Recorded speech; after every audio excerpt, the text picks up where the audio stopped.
Lo specchio con Dynoptic, il marchio di qualità degli ottici svizzeri indipendenti con più di 100 partner in tutta la Svizzera.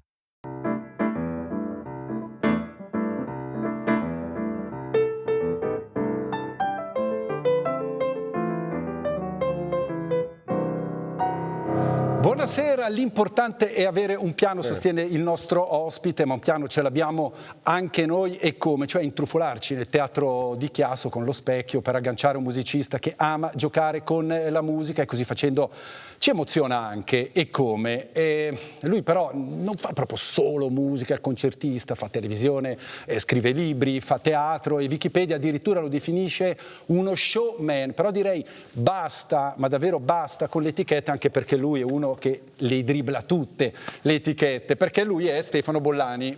Buonasera. Buonasera Damiano, ciao a tutti. Sei, devo dire, sportivissimo, perché ci dai 30 minuti del tuo tempo, sì, e fra 50 minuti inizia il concerto. È una cosa del genere. È una cosa del genere. Quindi vorrei per favore arrivare prima dell'inizio al concerto, perché mi dispiace arrivare a un mio concerto che è già iniziato. No, questo soprattutto sarebbe strano vedere te in scena. Sì, mi darebbe fastidio. Ma a te capita questa cosa? Ti guardi, vedere me in scena? No, ma ti pensi e ti guardi in scena quando sei in scena? Partiamo su... Questa è una bellissima domanda. No, direi di no. No, non riesco a vedermi da laggiù. Per cui proprio per questo ho bisogno delle reazioni del pubblico, perché siccome loro invece mi vedono da fuori e io non sono abituato, ogni input è molto utile durante il concerto. Sei pieno di energia, hai grande esperienza, grande tecnica, sei navigatissimo, però il pubblico alla fine comunque che entità è da affrontare? Che bestia è il pubblico? Il pubblico è tutto uguale o tutto diverso in realtà. Io non sono riuscito per esempio a dividerli in categorie, a capire se per esempio in ogni nazione ci sono delle cose particolari, tranne forse nel Giappone e nella Corea, dove applaudono tutti insieme all'improvviso. Per il resto i pubblici o i pubblichi, che dir si voglia, si somigliano abbastanza. L'importante è trovare una relazione, quella la devi cercare sul momento, sempre su chi c'è. Se c'è lì. Insomma, però il pubblico italiano, il pubblico di Milano, il pubblico italiano comunque reagisce in modo diverso al tuo mood, perché sono pochi, va detto, i musicisti italiani che hanno un audience internazionale. Se pensiamo alla Pausini, sì, se la gioca traducendo le sue canzoni per il Sud America, se no c'è il patriottismo un po' made in Italy delle operatiche pop, vero, dei Bocelli, dei Volo, così. Chi viene a vedere Bollani fuori dall'Italia? E mi viene da dire che Chiasso, sì, siamo già fuori tecnicamente. Siamo però, tecnicamente fuori. È una domanda difficile, questa la devi fare alle persone che vengono, però io spero, se vuoi, semplicemente che venga gente che ha voglia di ascoltare buona musica, e quindi non si sia fatta il problema del jazz, della musica classica, della divulgazione televisiva. Questi sono alcuni settori che fanno comodo per parlare di musica e per intenderci, ma nella mia testa non sono divisi, e non vorrei che fossero divisi nella testa del pubblico. Anche perché, tra l'altro, non si può dimostrare che ci sia musica alta o bassa. Alta e bassa è ancora più difficile da dimostrare, guarda, sì. Che è impossibile. Perché ancora jazz è una parola che ha un significato storico e quindi ci sta, però oggi è diventata un po' un'altra cosa. Musica classica è una parola vaghissima, e cultura alta e cultura bassa è proprio non è una cosa dimostrabile. Molto vago. Quindi ci possiamo anche emozionare con Noemi senza vergognarci. Ci possiamo emozionare sempre senza vergognarci, anzi sarebbe bello che la gente non si vergognasse delle proprie emozioni. Ci stiamo lavorando tutti, credo, come mondo. Certo, Stefano Bollani quindi è aperto ecumenicamente proprio a tutti i generi, abbiamo detto, sì, quasi la cosa da riverendo, l'espressione da riverendo. Però Franco Battiato, che tu imitavi, e non so se lo fai ancora dopo il suo decesso. Dopo che non c'è... No, gli chiedo scusa, ogni tanto lo faccio se me lo chiedono, prima gli chiedo scusa e poi lo faccio. Sì. Lui cantava in cerca un centro di gravità permanente, cosa diceva? Non sopporto i cori russi, la musica finto pop, la new wave italiana, il free jazz punk inglese, neanche la nera africana. Ma quella la sapresti accennare al pianoforte? Non sopporto i cori russi, la musica... Però io non ho capito una cosa, lui lì era ironico? Non l'ho capito, lui dice io non sopporto, probabilmente era ironico, penso, io non so, e tu c'è qualcosa che francamente non sopporti? Sì. Non ne parlo volentieri perché non mi piace parlare in negativo della musica e quindi c'è tanta musica che non ascolto volentieri, però devo ammettere che è molta di più la musica che ascolto, quindi stiamo parlando di poco.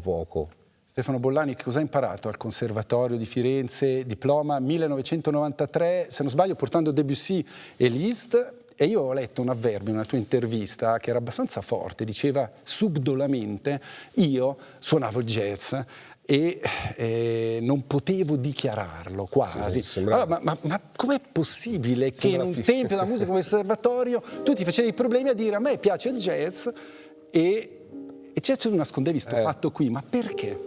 Allora, a parte che, infatti, ora che lo sento raccontare pare che parliamo della fine Ottocento, no?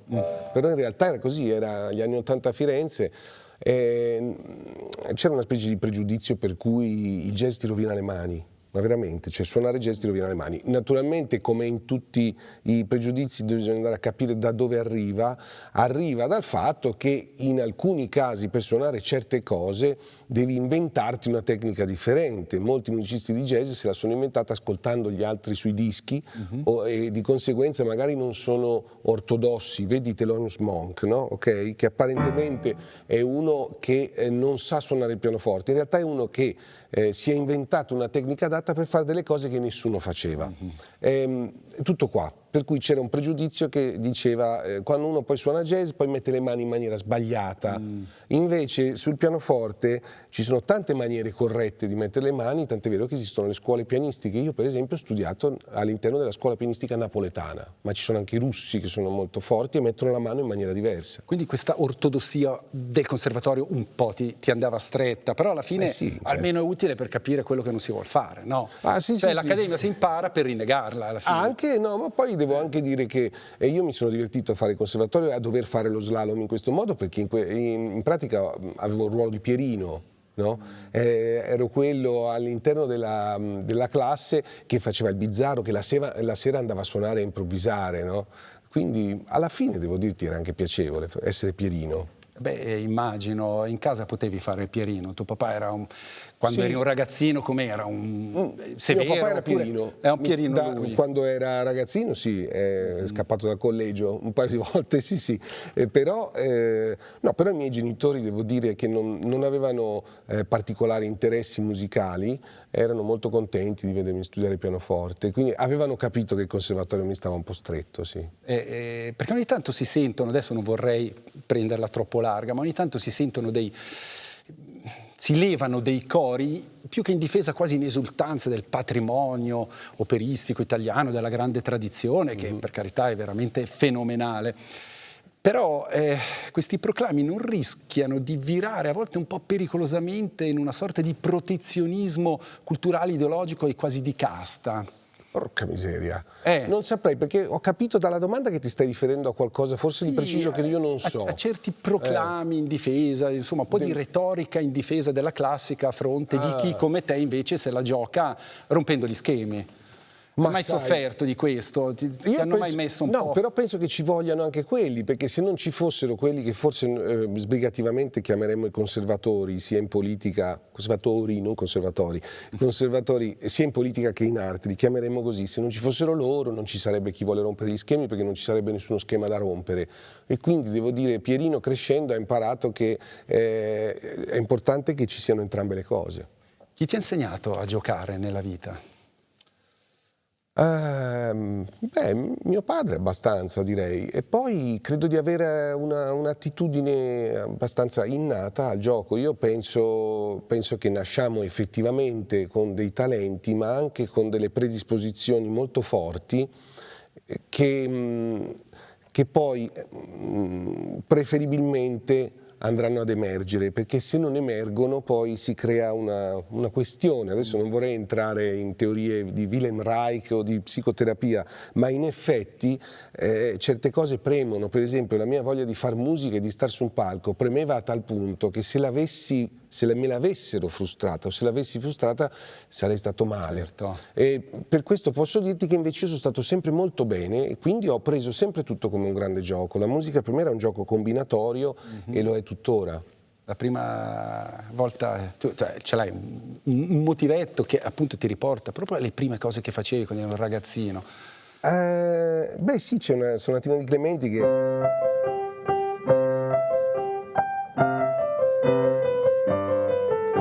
Mi ricordo questa sonatina perché l'abbiamo studiata tutti, credo, tutti i pianisti che hanno studiato in Italia, una sonatina di Muzio Clementi, ma anche fuori dall'Italia. Se non fosse che poi, subito, poco dopo del periodo in cui la stavo studiando, ho sentito un disco di Renato Carosone che prendeva questa sonatina e la faceva continuare così.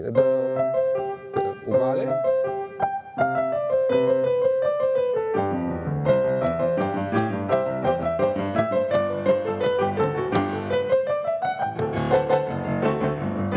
Una specie di rock and roll boogie woogie, entravano quasi anche sì, è incredibile. Capisci che io mi sono trovato da subito in mezzo a questi musicisti che scompaginavano le cose. Carosone era un grande esempio. Carosone forse era l'esempio di gioco, è venuto fuori. Carosone ricordiamo per Tuvo fa l'americano ovviamente, sì. ma non sì, perché solo. Il gioco era testuale, ma era anche musicale. Quindi questo impulso comunque di esprimerti e di dedicarti al tuo destino, che sarebbe poi stato quello di andare su un palcoscenico attraverso varie vie, scrivere, recitare, fare televisione, eccetera, eccetera. Sì. Era la tua fame, è una fame che nel tempo è rimasta inalterata.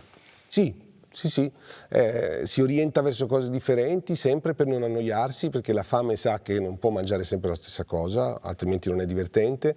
Quindi, come dici tu, a volte mi viene da scrivere un romanzo o mi viene da fare una colonna sonora. Sto sempre facendo quello che voglio, il che è un grandissimo privilegio, però è anche una scelta importante che uno deve cercare di fare. Questa tua caratteristica esistenziale, che è quella di essere simpatico, possiamo dire. Sei una persona ringrazio, anche tu, però. Grazie. No, sei una persona simpaticissima. Grazie. Che emana veramente una grande empatia vibratoria. Poi la musica è questo, è un mistero che abita l'aria, no? Voglio dire... Ti faccio una musica da mistero, vai. Voilà. Allora volevo chiederti, tu hai ribaltato questo cliché anche del musicista serioso, ma questa tua caratteristica, questa tua natura che a volte si esprime, si manifesta anche con un abbigliamento informale, ha mai generato un equivoco, e cioè quello, nel tuo caso, di non essere preso sul serio, magari anche proprio nella cerchia più ristretta dei tuoi affetti? No. Ti piace questa risposta? Sì. No, perché addirittura, guarda, quando i critici, giornalisti, hanno scritto di me cose del genere, per loro il problema era che io non mi prendevo sul serio. Cioè avrebbero voluto che io mi prendessi più sul serio, cioè facessi semplicemente la carriera da pianista jazz. Questo che è il rimprovero, credo, più importante, che a volte mi ha fatto anche Enrico Rava, perché Enrico Rava mi ha detto spesso se Bolla non avesse tutte quelle altre cose che vuol fare, che gli vengono bene, però ne vuol fare tante, no? Allora deve presentare, peccato, perché potrebbe essere il più forte pianista jazz che c'è. E questo lo capisco perché lo faccio anch'io spontaneamente nei confronti delle altre persone, a volte, di pensare, certo quello lì, quel giovane o anche quel mio coetaneo avrebbe un'altra potenzialità e non la sta tirando fuori, oppure non sta perseguendo abbastanza la sua strada. Noi possiamo fare quello che vogliamo. Per fortuna invece ognuno decide il suo destino, quindi io posso dare aria alla bocca, poi quel giovane fa bene a seguire quello che vuol fare lui. Il destino si misura anche nel tempo che passa. Stefano Bollani ormai è passato i 50 anni. Ebbene sì. Che cosa acquista e che cosa perde un musicista con il tempo che passa?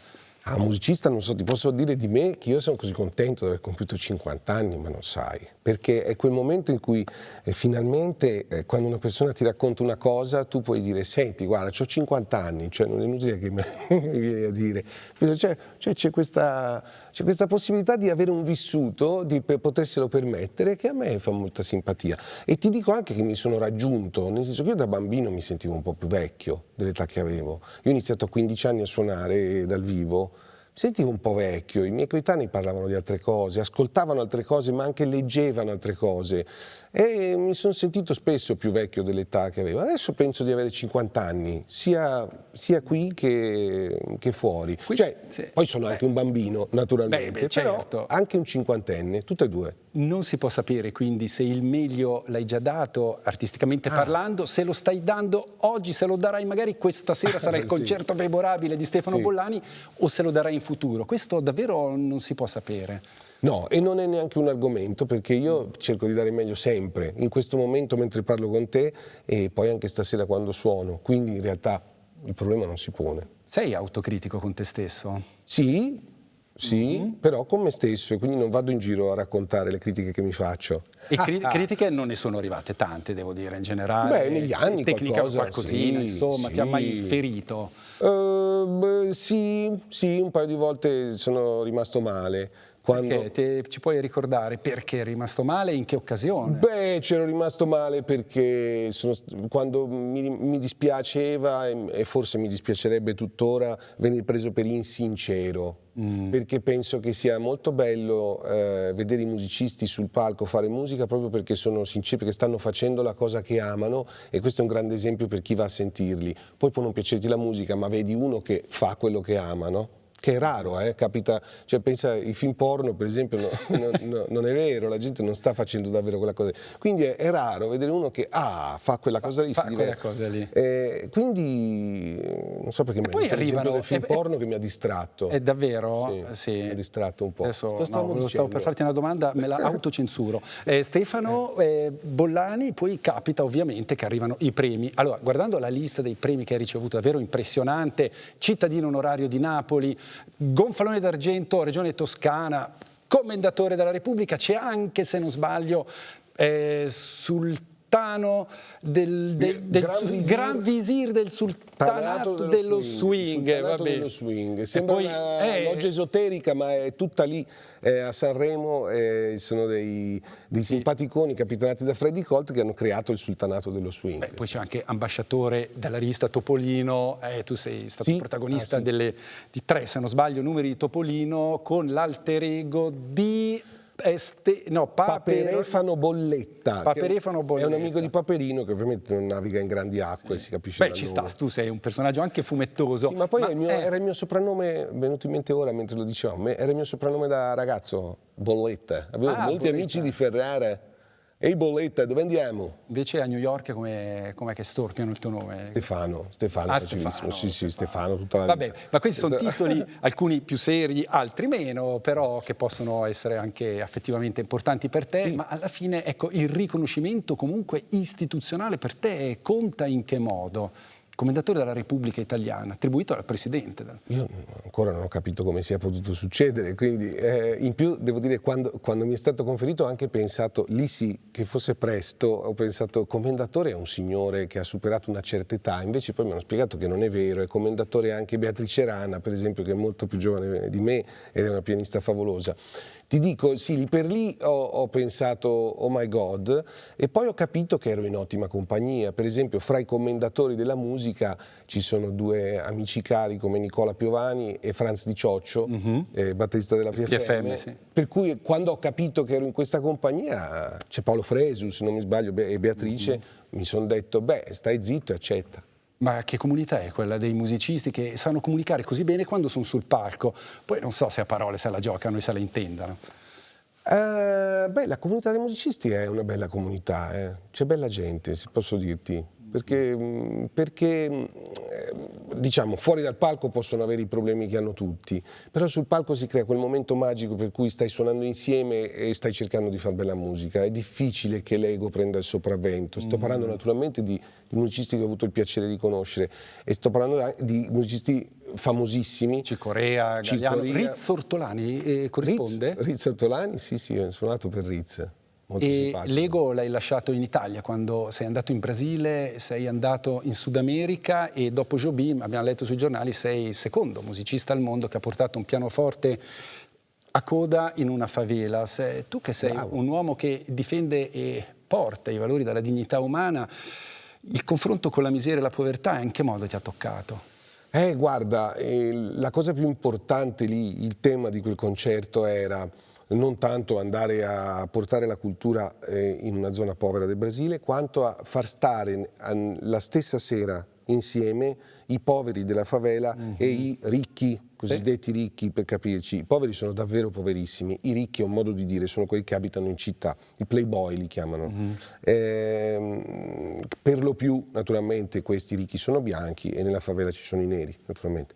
Il tema era farli stare insieme allo stesso concerto, quindi non è solo una questione di povertà e ricchezza, ma di culture differenti, e farli stare insieme suonando la loro musica, il samba, musica popolare anche per quelli della favela, però in salsa rivestita da un europeo, e quindi era una bella sfida culturale, ecco. E che musica hai pensato per creare questa unione? Te la ricordi? Puoi accennare qualcosina? Suonavamo più o meno il nostro disco Carioca, il che vuol dire suonare anche un pezzo che per loro è famosissimo, come Tico Tico, che è una cosa noiosa. I musicisti, quando io ho proposto di registrare questo pezzo, mi hanno guardato un po' sorridendo, poi mi hanno cercato di spiegare: sai, noi in Brasile non ne possiamo più, è un po' quel pezzo che quando qualcuno dice che è brasiliano è costretto a suonarlo, come il Condor Pasa per altre popolazioni del Sud America. Però appunto io gli avevo proposto di farlo salire di tonalità in continuazione.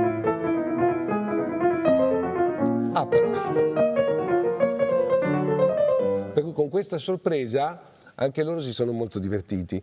L'idea era questa, diciamo, di prendere brani loro e possibilmente sorprenderli, oppure quando il brano fosse stato particolarmente melodico invece semplicemente lasciarsi andare e cantarlo. Tu hai capito che conta la sorpresa comunque, altrimenti tutto il resto è noia. Cantava qualcun altro. Sì.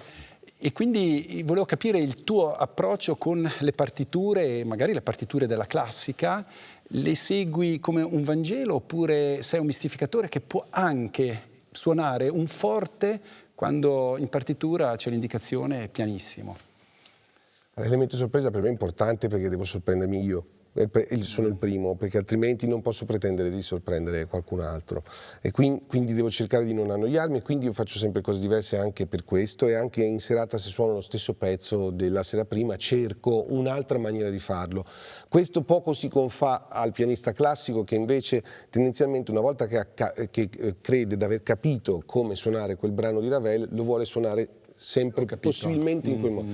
Io su questo concetto faccio un po' fatica, tant'è vero che faccio pochi concerti classici, suono quei compositori che mi dà l'idea a me, che me lo permettano. Esempio la Rhapsody in Blue di Gershwin, perché in origine Gershwin aveva lasciato delle parti molto libere al solista, però già quando vado a suonare il concerto di Ravel mi rendo conto che invece sono in un terreno intricato, e anch'io vorrei avere la mia idea, portarla, e poi mi rendo conto che invece ogni sera la situazione va in maniera differente. E con Zubin Mehta e Daniel Harding che ma loro sono molto pazienti. Ecco. Questi grandi direttori, i due che hai nominato, sono proprio l'eccellenza. Zubin e Daniel Harding sono molto pazienti con me, e con un angolo della bocca si divertono quando io faccio qualcosa di particolare, tanto a volte da pensare, io a volte magari, come si dice, sbaglio proprio la nota, cioè Ravel aveva scritto una cosa, io ne faccio un'altra, e loro potrebbero avvicinarsi. Mi è capitato una volta con Shelley che mi si è avvicinato e mi ha detto: carina quell'idea che hai avuto di fare una cosa diversa in quella battuta 37. Ho detto: l'ho proprio cannata, però ti ringrazio. Capito? Io mi sono fatto la fama di quello che la cambia. Sì, quindi Bollani ha voluto sbagliare una nota. No, a volte invece la sbaglio, ma Ecco, allora Zubin, Daniel Harding, ma anche Giovanotti. Cosa fa Giovanotti? Con Raffa e Giovanotti, tu eri un ragazzo quando facevi il turnista, sì? In scaletta magari poi arrivavano i Public Enemy e tutta la giocavi lì anche con grande libertà, sembravi avviato anche verso una carriera del pop, però poi appunto è arrivata la chiamata di Enrico Rava a Parigi, primo concerto, uno dei primi concerti se non sbaglio. Ma sai tutto. Ma no, ma insomma. Sono già preoccupato. Sì, ma probabilmente è anche facile e divertente lavorare con te. E allora vorrei chiederti che ne pensa tua moglie Valentina Cenni. Valentina Cenni, Valentina Cenni, con cui appunto adesso stai facendo televisione, ma hai fatto anche teatro, hai fatto anche altre cose. Sì. Allora, stare insieme su una scena pubblica, stare insieme in casa, un amore totalizzante, e allora è possibile lavorare e vivere con la stessa persona. È possibile soprattutto quando elimini quel verbo lavorare dalla tua testa. Noi non stiamo mai lavorando, io non penso di aver mai lavorato nella vita, ti dico francamente, ma veramente. Cioè, non è quello il punto, noi stiamo creando una cosa insieme che ci piace un sacco e ci ritorna indietro quintuplicata, perché noi mettiamo amore in quella creatura che è Via dei Matti numero 0, ne mettiamo evidentemente tanto, perché ci assicuro che le reazioni sono molto calde e impressionanti. Via dei Matti numero 0, successone, molto più di qualsiasi altra cosa, capito, che io possa fare. L'importante è avere un piano, insomma lì era una grossa produzione, un grande pubblico, una scalinata che Sanremo in confronto impallidisce. Io, visto che siamo entrati un po' sotto il tetto di casa tua, vorrei porti una domanda delicata e spero di esprimerla con delicatezza, e riguarda tua figlia Frida Bollani Magoni, che è una musicista con grande talento, è una cantante, e la vita le ha dato una caratteristica esistenziale che è quella della cecità dalla nascita. Io posso capire che come musicista sia di conforto sapere che l'orecchio è quello che conta, però in quanto padre come ti sei connesso con questa caratteristica esistenziale? Guarda, ha fatto tutto lei è stata talmente brava perché da subito ha manifestato una forza di carattere, un entusiasmo per cui questa sua condizione non era assolutamente centrale nella sua vita, e non lo è tuttora, non è stata, non è un argomento, ti direbbero in Inghilterra, it's not an issue, no, veramente. Ma anche per te?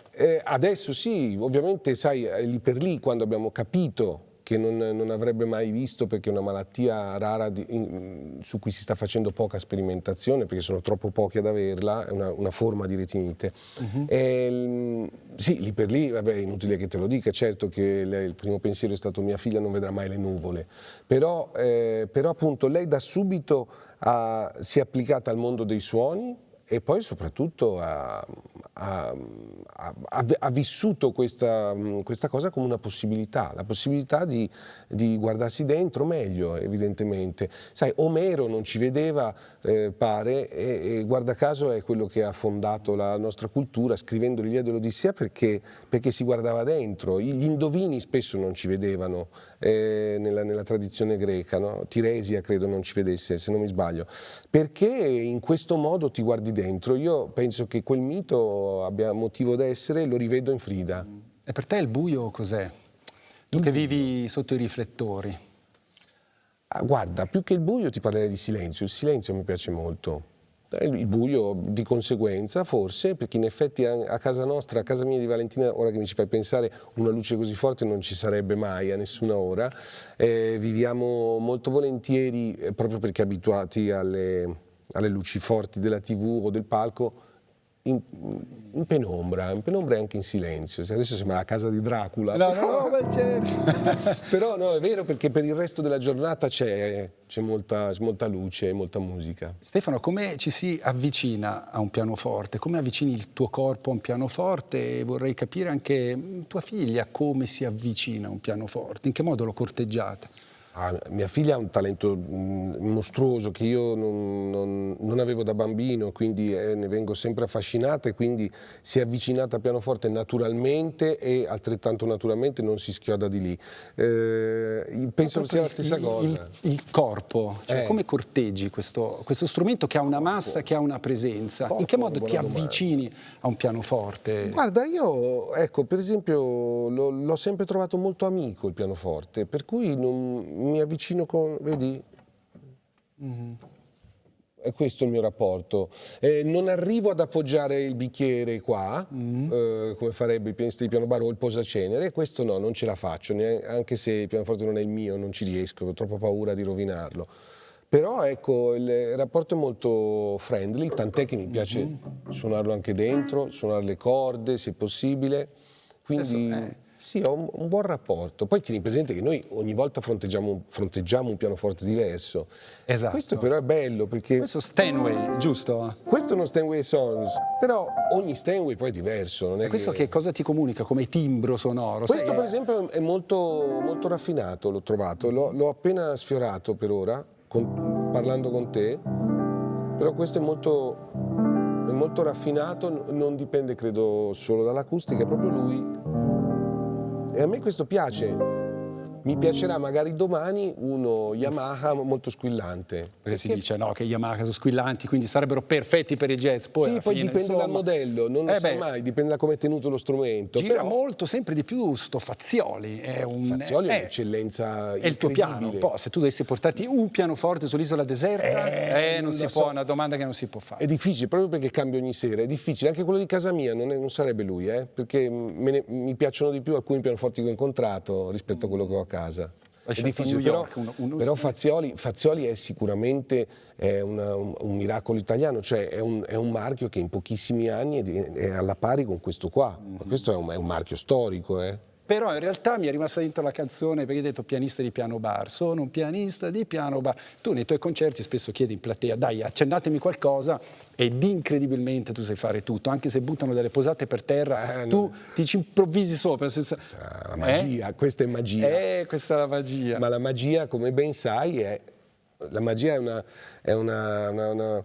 come posso dire, è un contenitore enorme all'interno del quale c'è anche molto ascolto, e quindi quando ascolti molto il pubblico sei anche in grado di non ascoltarlo, quindi se mi urlano un brano che non conosco non lo sento.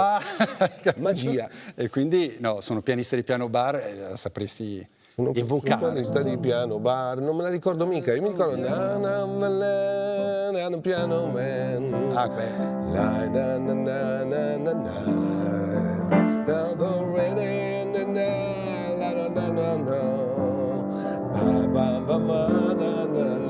Questo è il mio grande amore. Billy Joel è il mio grande amore, non dichiarato molto in pubblico. Però sì, fantastico. Noi siamo alla conclusione, grazie Stefano, davvero, perché mi sa il pubblico preme nella hall, educatamente sono rimasti in silenzio. Ed è perfetto questo momento, direi, se sai, tu conosci, no? Il brano della nostra sigla, del nostro programma. Cioè, l'ho scritto io. Ecco, prego. Buona serata, Stefano Bollani.